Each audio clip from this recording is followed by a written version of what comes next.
a lot of these football players, right? A lot of these basketball players, right? Some of them, they really can't read, can't write, can't add or whatever. But these motherfuckers are very talented. They're very, they got strength, they got skills. But when it comes to a book, they dumb. So it's like some of the rappers, you know what I'm saying? They got a good look. They got a good image. Shit, they even made the whole place film. But they ain't got no damn rhymes. They ain't got no spit. So if you really look at it on a business kind of way, you need somebody with an image. It's always good to have somebody with an image. You got somebody with an image, you can give them, you can tell them what to say. Right. It's entertainment. You just need a mask. But the thing with entertainment is always about marketing, right? Right. And the thing about marketing is you want to be relatable. Right. And what people fail to realize is the best way to be relatable is to be yourself. If you're yourself, everyone relates. Okay. Everyone relates to you being yourself. If I may. Sure. Like, if I may. Proceed. Well, you know what I'm saying? What's you know what I'm saying? I had a dream, I said. Nah, but about who I said. About Big, I said. That's Big, he said. Indeed, I said. Proceed, he said. Proceed. Yo, my shit. You know what I'm saying? That shit is crazy. That shit is hard. You know what I'm saying? But now, as far as that go, you know what I'm saying? Like, and my plateau, as far as I explain my name. Yo, hold on, let's stop. Let me stop. Nah, you can't put some MCs up here that know the history. Niggas that keep going. You know what I'm saying? For real. But you know what I'm saying? As far as to big up what he said, you know what I'm saying? And as far as the marketing, as far as everything goes, I almost lost my thoughts just now. I was just saying marketing, the key part of marketing is you want to be original. Not only original, but relatable. Authentic, relatable. Right. And you know what? That's how far that, and you know what I'm saying? I don't want to bag on you, bro. I don't want to seem like a hater, but that's how far away the Jay-Z's are. Because all they talk about and the Kanye's talk about is the DB9, like vroom, vroom, vroom. Niggas don't even know what a DB9 is. But Kataza. You see, like what I was saying though, they need somebody that with an image that they can put up a speech and everything. They just want somebody with an image. Now, when somebody comes along in the music industry that actually really has lyrics, even in sports, somebody that really knows how to add, know how to read or whatever, they gotta kill him. I see what he's saying. They got to. He cannot stay there. You know why? Why? Because they want to promote. They want to keep us on a ignorant vibration. They want to keep us dumbed down. Yeah. And you know what? And not only that, but this all ties into which I damn near, if I got time, I kind of want to pull it up. I don't know if y'all ever saw this, but some people call it a theory or a conspiracy, the same way that they called the crack epidemic, the heroin epidemic, the coke epidemic a conspiracy, until they found out in recent times that John L. Rickman, I think his name was John L. Rickman, I know it's L. Rickman is his last name, he was the advisor for Nixon. He came out and said that the war on drugs was a war on blacks. And that came out in the newspaper. Right. And we've been bringing that out for years. We've been bringing that out since 1969, that all the drugs that was coming in was from the CIA and so on and so forth. And the point being is that when you take all of this into consideration, is that there's been an avid attack on the Black and Hispanic community. And when you take all this, when you tie it all in, what it comes down to is that they've been targeting us and been destroying us. And that's how they created a new slave labor in the prison system. There's a conversation that took place. I'm going to try to paraphrase it. We don't got too much time left. And I still want to get an interview with my man Jailan. But y'all look this up. And it starts to seem more fact than fiction once you start to have this information, once you gather the puzzle pieces. And what happened is that when you break up, what it's called is the secret meeting surrounding hip hop. I heard about this. You heard about this? Niggas was having meetings where they were calling the big heads of heads. And I remember, I think I even read somebody who wrote something up. And he was like how he left. He left and he was the one who outed them. Right. And the reason being was because when they had this meeting, what they talked about was that they wanted to keep what certain people call on a niggerization frequency of rap. Right. You understand? The perpetuation of crime. Gangster rap. Gangster rap. And the reason being is because the same people who are the CEOs of your record labels are the same people who own stocks in the privatization of the prison system. Right.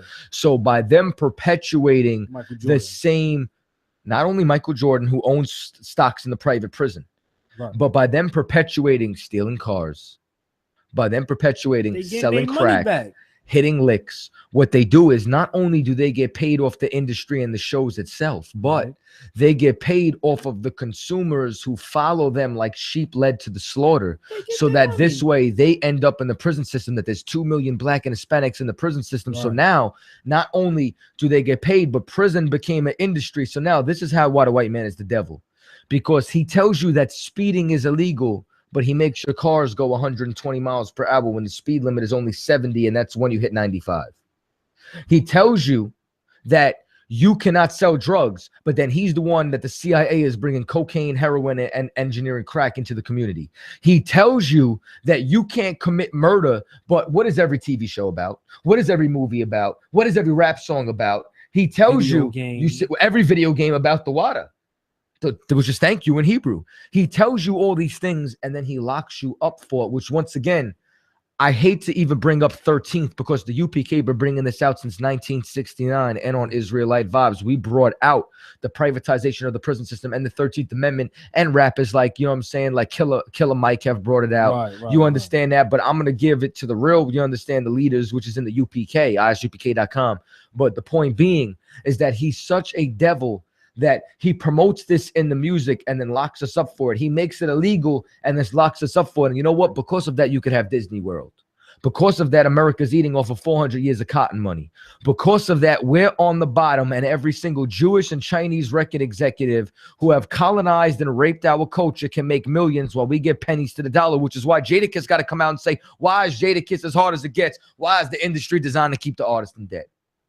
And you know what? And the only solution which we're trying to bring out right now is to separate and stop trying to seek their love, because white love will make you hate black.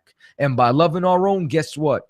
We can all win instead of just Jay-Z and Oprah. And I think that that's the major thing to focus on, that if we come together, we all win. I think a lot of people see unity as still going to be a one leader type of thing. Like if we all come together, there's still going to be that one guy. I think a lot of people don't see, if we all stay down until we come up, we all win. You look at the pictures, not to idolize hustling or anything like that, but you look at during the 80s, you couldn't tell who was getting the money. You see a picture of the crew, you couldn't tell who was the man. Everybody was eating. Everybody was eating. Listen, and you know what? It's so sad, because in the 80s, the main people who was eating, you understand, was the people who was idolizing the Nicky Barnes and lived their lifestyle. But if we take it back prior to the 80s, if we take it back before segregation, before integration, during segregation, you have the Black Wall Streets, you have the Rosewoods, you have the countless amounts of Black Wall Streets that were all throughout the country. You have the Seneca villages. But what happens? What's it called now, though? Central Park. Right. Did you know that ODB's grandfather was a chief in the tribe? I could imagine. I'm the granddaddy man from the Seneca clan. And you know what they did? They destroyed that too. Just like what they do. The Rosewood was what? A massacre. You understand that? Tulsa, Oklahoma, Black Wall Street was the bombs went off. It was the first aerial bombing ever, and it was white Americans against Black Americans. That's exactly what it was, because white people are more prone to kill you than ISIS. I'm scared of them. But here's the point. Before we get a little too deep, I know y'all here for hip hop and shit, but here's the point when it comes down with all of this. Is that so long as we allow them to influence it, them to control it, and we don't separate and we don't support people who won't sell their ass, we'll stay in that condition. So how do we get it back, bro? Where do we gotta go to be the gatekeepers? Or who do we assign to be the gatekeepers? Or who do we knock down that's not doing their jobs? Like, what's the next step? The next step is that every person who's listening to this right now, they say each one teach one. Y'all they'll tell everybody about this show and quadruple these ratings. By next year, I want 10,000 people listening to us, so that we can rewrite the rules on hip hop. We can rewrite the Bible on hip hop, so that, you know what, if I may, I don't mean to cut you off, but the point being is that not only can you elevate us who's going to do the right thing by you, but we can teach other people how to elevate themselves until we win as a nation instead of being individuals. Because if I'm not mistaken, both of y'all is West Indian. Right. You actually from the same place. He says father. He says both y'all from Jamaica, Antigua. Both y'all people is from Antigua. Now check this out. When you take a look at even the business aspect, if we take it off hip hop for a second, and we take a look at West Indians who come over here, because y'all is the wolf like Benjamin in the Bible. Y'all is the wolf pack. Y'all divide the spoils. Y'all is some of the only people who still got black businesses in the hood. Right. But what happens after a generation of being here? Because individualism sets in, everybody wants to do their own thing because of capitalism. Whereas if we stuck together as a tribe or as a nation, we can all rise. Right. And every other nation does that. So what we need to do is apply that to not only jerk chicken spots, which are delicious. Come on, man. You know what I'm saying? Not only, you understand, we went to Milk Burger today. Support Milk Burger, goddamn it. Yeah. You know what I'm saying? Like not only I told him I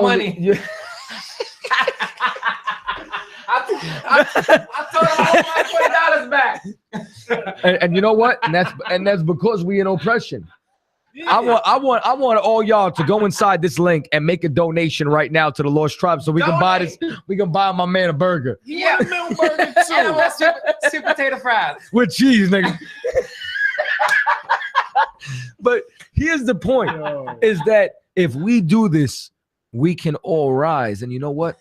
We got to do it like everybody else, and we got to come together. And individualism is destruction of a nation. Right. And it's the DJs who are individuals, the artists who are individuals, who sold their ass to these Chinese and so-called Jews, which they are not Jews, record executives, which is why we in this position right now. You understand that? So fuck them and us come together. I love y'all. We need to rise together. You got anything to add? I'm done after that. I don't got nothing to add, man. It's been beautiful. It's been beautiful. I like the numbers. It's been beautiful. I would appreciate some more phone calls and all these looking ass niggas. All right, so this is let me tell y'all. So, yeah, I see y'all with y'all looking ass. Yeah. But this is what we're gonna do. Don't be shy or nothing like that. Take this number down. It's 347-389-4795. That's 347-389-4795. I'm gonna throw it in the chat box. What we gonna do is we gonna take a quick break. We're gonna blaze with some music, and then when we come back, if y'all got something to add, what I'm gonna do is first I'm gonna put the spotlight on my man Jailan. We gonna ask him some of these questions. We're gonna also interview him, and he gonna give us a live performance. You understand that? So what we gonna do is we're gonna play a little bit of music, and then we'll be right back. You understand that? What it's like for a nigga like me. Lightly. What it's like for a nigga like me. Lightly. What it's like for a nigga like me. Lightly. What it's like for a nigga like me. Lightly. What it's like for a nigga like me.